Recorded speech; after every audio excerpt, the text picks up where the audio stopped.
It is a mini budget of sorts. The Premier's government today releasing the fall economic statement, and Richard Southern is here. He got the joy of crunching the numbers. Just a little light reading. It's 155 pages, Cynthia. People don't realize we get to go into lockup and we get, what, an hour maybe to crunch this and try and analyze and assess and find out all the little details. My big takeaway was, I'm looking, I'm saying, I've seen that before, I've seen that. There's not a lot new in these 155 pages, really, is there?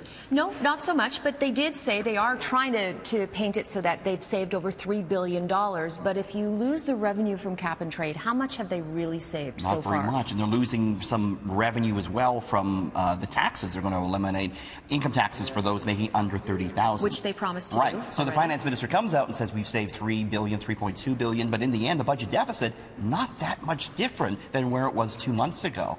One of the more interesting things, I think, is the alcohol sales, right? Which I call the shiny little bauble to distract from all the drama that's been going on around here. Kathleen Wynne's government, I think, went down that road too, perhaps, right?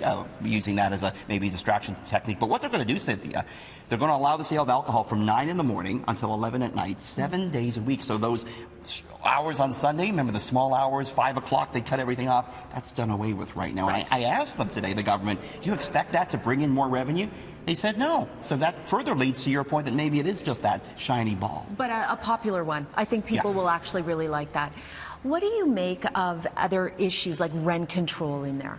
Well, that's a big thing, and the finance minister was short on details. So no more rent control for new buildings. But I asked the finance minister today, does that mean if I construct a rental unit in my basement, is that going to fall subject to these new rules?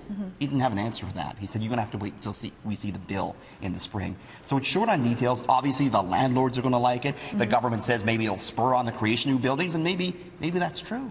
I'm actually a little surprised that we didn't see more cuts. I mean, they're promising $6 billion during in efficiencies. the campaign. $6 billion. There's really not a lot of cuts in here. There's not a lot there. And what strategists say to me is if you're going to do something really dramatic and drastic, do it early in the mandate, so by the time the next election rolls down, people have forgotten all about it. Throwing around ideas earlier of are they going to sell the LCBO or do something like this. There's no big cuts. In fact, there's promises of more spending. They reiterated plans to upload the TTC subway. Gave no timeline for that, but that one would imagine would be a huge new expenditure, Cynthia.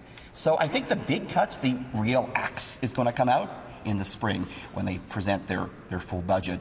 But really in here, not a whole lot new. In fact, maybe some things to irk people. You were talking about the elimination of the Environment Commissioner, who really has been tough on this government already. Melding it into another department. All right, Richard Southern, thanks very much. Just going to go home and finish the 155 pages. Do a little more light reading.